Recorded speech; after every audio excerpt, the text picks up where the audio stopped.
आजकल एक खबर काफ़ी चल रही है, आपको चित्र में दिख गया होगा। इस बारे में सोशल मीडिया में ये बताया जा रहा है कि मनुस्मृति में लिखा हुआ है, अगर यह काम कोई शूद्र व्यक्ति ब्राह्मण वर्ण पर करे तो उसको क्या सज़ा होनी चाहिए। वो सज़ा काफ़ी ज़्यादा ब्रूटल लग रही है और ये लोग यह भी कह रहे हैं कि ऐसी सज़ा मनुस्मृति में शूद्रों के लिए जो लिखी हुई है लेकिन ब्राह्मणों के लिए नहीं लिखी।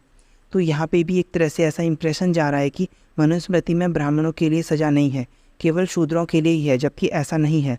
शूद्रों के लिए सज़ा है तो ब्राह्मणों के लिए भी उसमें सज़ा है। मनुस्मृति में जहाँ पर राजा के कर्तव्य और धर्म बताए गए हैं वहाँ पर इस बारे में बात लिखी गई है, लेकिन यह बात है कि ब्राह्मणों के लिए सज़ा उतनी ज़्यादा नहीं है जितनी शूद्रों के लिए दी गई है।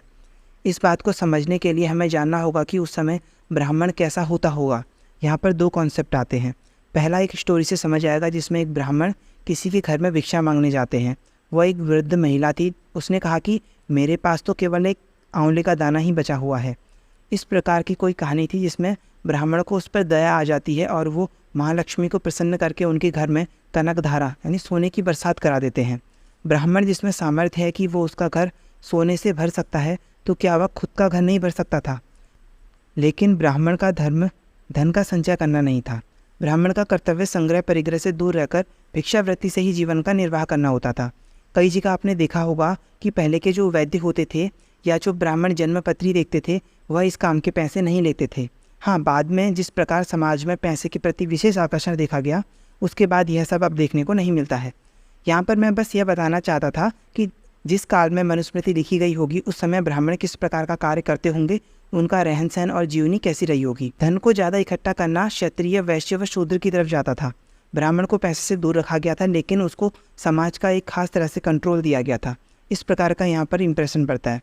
इस बात को अगर हम अभी के परिवेश में देखें तो हम देख सकते हैं कि कोई डीएम या फिर कोई उच्च पदों में है और कोई निम्न या नीचे पदों में है, तो वहाँ पर हमें दूसरा कॉन्सेप्ट समझने का मौका मिलेगा। जैसे अभी आपने कोरोना के समय में देखा होगा कि एक न्यूज़ आई थी जिसमें डीएम ने शादी के दौरान किसी को थप्पड़ मार दिया था, लेकिन मामला बाद में शांत हो गया था। यहाँ पर डीएम का किसी कास्ट से मतलब नहीं है और नीचे वाला जिसका कहा गया नीचे वाली पोस्ट पर है वो भी किसी कास्ट से मतलब नहीं है। यहाँ पे मतलब इस बात से है कि डीएम अभी उच्च पद पर है और जिसे मारा गया वो अभी थोड़ा नीचे पद पर होगा।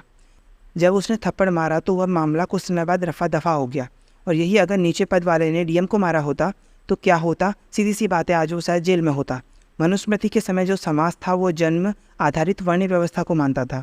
इस दौरान ब्राह्मण जो है वो एक उच्च वर्ग का प्रतिनिधित्व करता था और शूद्र निम्न वर्ग का प्रतिनिधित्व करता होगा। और वो सामान्य रूप से जिम्मेदारी और पैसे से जुड़ा हुआ है। जो मैं किसी को निम्न उच्च कह रहा हूँ वो किसी के साथ दुर्भावना की वजह से नहीं कह रहा हूँ। निम्न पद कहने का मतलब मेरा है कि इस पद पर ज़्यादा लोग हैं, क्योंकि इस पद पर ज़्यादा लोग होंगे उस पद में रिस्पॉन्सिबिलिटी और सुविधाएं कम होंगी। जो ऊंचे पोस्ट पर होंगे उनके पास रिस्पॉन्सिबिलिटी के साथ साथ सुविधाएं भी ज़्यादा होंगी। ये कॉन्सेप्ट आज भी देखने को मिलता है कि जो उच्च पदों पर हैं उनको बहुत सारी सुविधाएं दी जाती हैं, जैसे गाड़ी का खर्चा, किराया, सुविधा भत्ते आदि।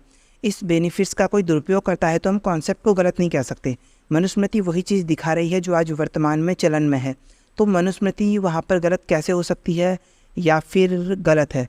इस बात पे मैं कोई टिप्पणी नहीं करना चाहूँगा। आप मुझे बताना कि मनुस्मृति में यहाँ पर क्या सही लिखा है, अगर गलत लिखा है तो यहाँ पर सही क्या लिखा होना चाहिए। और दूसरी बात की जो मैं विचार रख रहा हूँ क्या आप उस विचार से सहमत हैं? और यह भी बताना कि ये जो मैंने कहानी सुनाई थी पहले उसमें भिक्षा मांगने वाले ब्राह्मण कौन थे।